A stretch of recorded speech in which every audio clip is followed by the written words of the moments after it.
Hello friends, welcome to my channel. आज हम यहाँ पे बनाने वाले हैं बहुत ही चटपटा और टेस्टी नाश्ता, जिसको बच्चे बड़े सब बहुत ज़्यादा चाव से खाते हैं। और बच्चों के अगर टिफ़िन में डाल दो तो वो पूरा का पूरा फिनिश कर कर आते हैं। तो चलिए बनाना शुरू करते हैं। ये हम बना रहे हैं आलू से। तो मैंने ये देखिए 4 उबले हुए आलू लिए हैं, जैसा कि आपको साइज़ दिखाई दे ही रहा है। ये मैंने उबले हुए लिए हैं। बॉयल करना मैंने पहले ही सिखाया हुआ है आपको, इसलिए उबालते वगैरह मैं नहीं दिखा रही हूँ, वीडियो लंबी ना हो जाए इसलिए। और ना ही छीलते वगैरह दिखाऊंगी, ना ही मैश करते दिखाऊंगी, क्योंकि ऑलरेडी मैंने ये वीडियोस में बहुत ज़्यादा दिखाया हुआ है।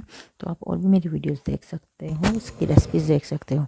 तो आलू हमने इस तरह से मैश कर लेने हैं अच्छी तरह से, जैसा कि आपको दिखाई दे रहा है। आलू ये देखिए हमने मैश करने के बाद अब हम इसमें क्या डालेंगे, ये बात आपने ध्यान से देखना है। इसमें डालेंगे हम फ्रेश कटा हुआ धनिया। फ्रेश कटा हुआ धनिया डालना है, बासी कोई धनिया नहीं डालना है, क्योंकि फ्रेश धनिया जो होता है वही इसका टेस्ट 4 गुना बढ़ा देता है।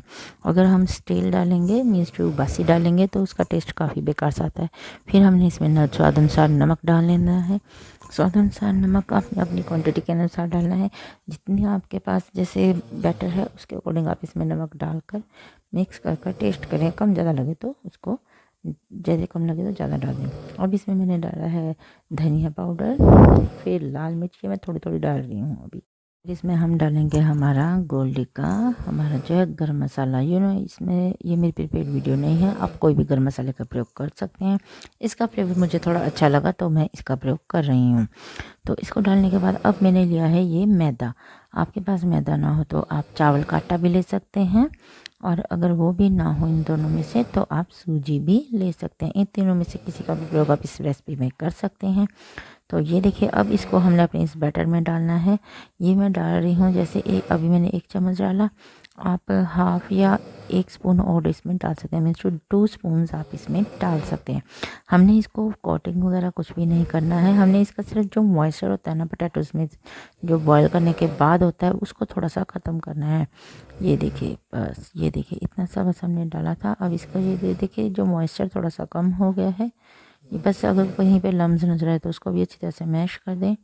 तो ये देखिए हमने इस तरह से इसको हमने बिल्कुल इजीली बना लिया है। तरफ हम पनीर लेंगे। पनीर देखिए आपने जितनी क्वांटिटी का लेना चाहते हैं उतना ले सकते हैं। मैंने आपको देखा ये कि आप मैंने कितना लिया हुआ है। अब इस पनीर को हमने मैश कर लेना है। इस रेसिपी में हमने कटिंग किया हुआ पनीर नहीं चाहिए, मैश किया हुआ, रफली बस मैश किया हुआ चाहिए। फिर इसमें हम डालेंगे थोड़ी सी लाल मिर्च, ये अपने टेस्ट के अनुसार डालनी है। और फिर इसमें थोड़ा सा नमक क्वांटिटी के अनुसार डालना है, जितनी आपकी क्वांटिटी हो। और फिर इसमें हम डालेंगे हमारा गोल्डी मसाला, वही वाला थोड़ा सा बस, क्योंकि हमने पोटैटोज़ में ऑलरेडी डाला हुआ है। पर इसको हमने अच्छी तरह से बस मिक्स कर देना है पहले। ये देखिए अच्छी तरह से मिक्स करने के बाद इसमें अब डालेंगे हम चॉप किए हुए अनियन। अनियन भी आपने स्वाद अनुसार, अगर ज़्यादा पसंद है ज़्यादा डाल लें, कम पसंद है तो आप कम डालें। और इनको भी अच्छी तरह से इसके बीच में मिक्स कर देना है, इस तरह से जैसा कि आपको दिखाई दे रहा है।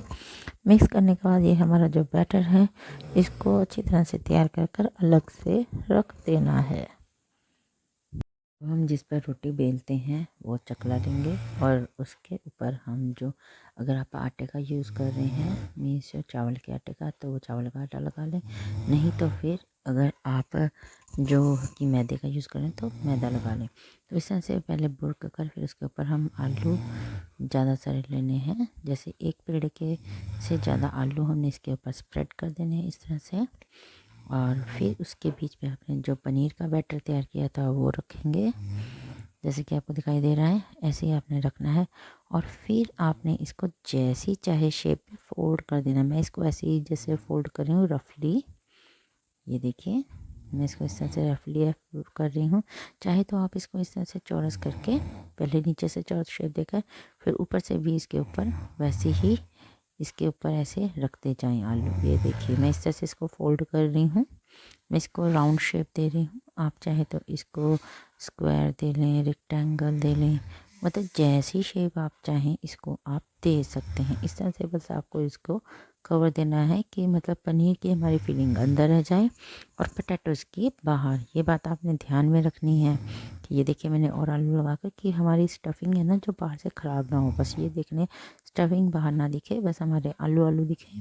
स्टफिंग हमारी फुल अंदर होनी चाहिए और उसके ऊपर फिर हम वैसे ही हमारा चावल का आटा या मैदा उसको इस तरह से लगा देंगे। ये देखिए घोल का तैयार हमने नहीं करना है, सिर्फ हमने ये आटा ही ऐसे लगाया है। ये देखिए इस तरह से।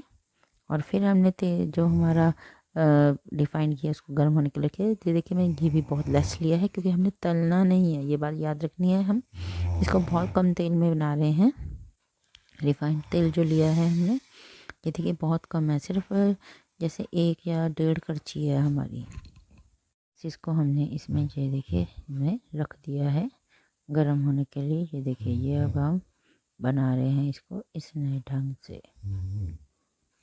ये देखिए हमने इसके लिए बहुत ज़्यादा कम तेल तो हमने इसमें यूज़ किया ही है, लेकिन इसको हमने पलट पलट कर अब इसको जैसे फ्राई नहीं करना है, मीन्स टू सेक करना बिल्कुल फ्राई की तरह, ताकि हमारा ये कलर बहुत अच्छा जाए और हमारा नाश्ता पूरी तरह से जो पक जाए। क्योंकि ये नाश्ता है ना जी बच्चों का भी बहुत ज़्यादा फेवरेट होता है। इसको बच्चे जैसे टिफ़िन में लेके जाते हैं, लंच बॉक्स में जाते हैं, तो स्कूल में भी खाना बहुत ज़्यादा पसंद करते हैं। अगर अचानक से कोई मेहमान आ जाते हैं तो उनको भी हम इस तरह से बनाकर उनको सर्व कर सकते हैं। छोटी मोटी भूख अपने आप को भी लगी हुई हो तो झट से बस आलू उबले हुए होने चाहिए फ्रिज में, जो हमारे मोस्टली होते ही हैं। तो इस तरह से आप इसको बना सकते हैं। अगर पनीर नहीं भी है आपके पास तो आप उसकी जगह ओनली प्याज का बैटर तैयार कर सकते हैं। जैसे इस तरह से कुछ भी बैटर आप तैयार कर सकते हैं। कोई नमकीन जैसे प्याज में ऐड करके पनीर की जगह वो भी आप ऐड कर सकते हैं। मतलब कोई भी उसकी जगह आप चीज़ ऐड करके फिल करके इसको इस तरह से आप बना सकते हैं। ये बहुत ज़्यादा टेस्टी बनता है। जैसे ये देखिए अब इसको हम ये एक तरफ से हो चुका होगा तो इसको पलट कर देख लेते हैं। तो ये देखिए ये पलट गया है, तो उधर से ये अभी ये बना नहीं है, थोड़ा बना है। अभी इसको थोड़ा और बनाएंगे। अभी इसको हम सेक रहे हैं ना। ये देखिए ये हमने एक बात याद रखनी है, मीडियम फ्लेम कर करना है, ना ही ज़्यादा तेज़ हो ना ही ज़्यादा स्लो। ये देखिए अब इधर से कितना अच्छा गोल्डन कलर आ रहा है ना। तो बोला इसको हमने बस हल्का गोल्डन होने देना है, जैसे कि आपको दिखाई दे रहा है। ये देखिए अब नीचे से हमें गोल्डन दिखाई दे रहा है कि हमारा उस साइड का जो है बन चुका है। ये देखिए पलट कर देखते हैं। हाँ ये देखिए हमारा ये डार्क ब्राउन सा हो गया है। हमें बस इतना ही चाहिए, इससे ज़्यादा नहीं चाहिए। अब दूसरा भाग भी हमारा ये हो रहा है, अब बस ये भी अभी होने वाला ही है। ये बहुत यम्मी रेसिपी है, आप इसको ज़रूर ट्राई करें। जैसे एक बार खाएंगे तो हर बार आपका बनाने का मन करेगा। और सबसे बड़ी बात है ये इजी भी है। अब ये हमारी बन चुकी है, अब इसको हम अपने सर्विंग प्लेट में रखेंगे। ये देखिए यहाँ पे मैंने सॉस रखी है। एक बात याद रखनी है, अगर आपका जो बैटर है जो जैसे बच्चों के लिए बना रहे हो ना स्पाइसी हो जाए तो आप इसको किसान सॉस के साथ सर्व करें। लेकिन अगर आप बड़ों के साथ दे रहे हैं तो आपको लगे कि मिर्ची वगैरह कम है या आप स्पाइसी ज़्यादा पसंद करते हैं, तो मैं ये मेरी प्रीपेड वीडियो नहीं है, मैं इसके साथ पिज़्ज़ा पास्ता सॉस है वो सर्व कर रही हूँ। चाहे तो आप इसी तरह सर्व कर सकते हैं, चाहे तो आप इस तरह से बीच में से कट लगा कर, जैसे कि आपको दिखाई दे रहा है, क्योंकि इससे ना आपका जो बैटर है ना जो आपने बीच में फीड किया था वो साफ़ नज़र आएगा। ये देखिए अगर हम कट लगाते हैं ना तो ये देखिए इस तरह से हमारा जो पनीर प्याज ये सब कुछ अच्छी तरह से नज़र आ रहा है। तो चलिए अब इसको हम पिज़्ज़ा पास्ता सॉस के साथ सर्व करके देखते हैं खाकर कि ये उसके साथ कैसा लग रहा है। तो चलिए अब टेस्ट करके देखते हैं कि पिज़्ज़ा पास्ता सॉस के साथ ये कैसा लगेगा। अब हमारा ये नाश्ता जो बना है, चलो ट्राई करते हैं।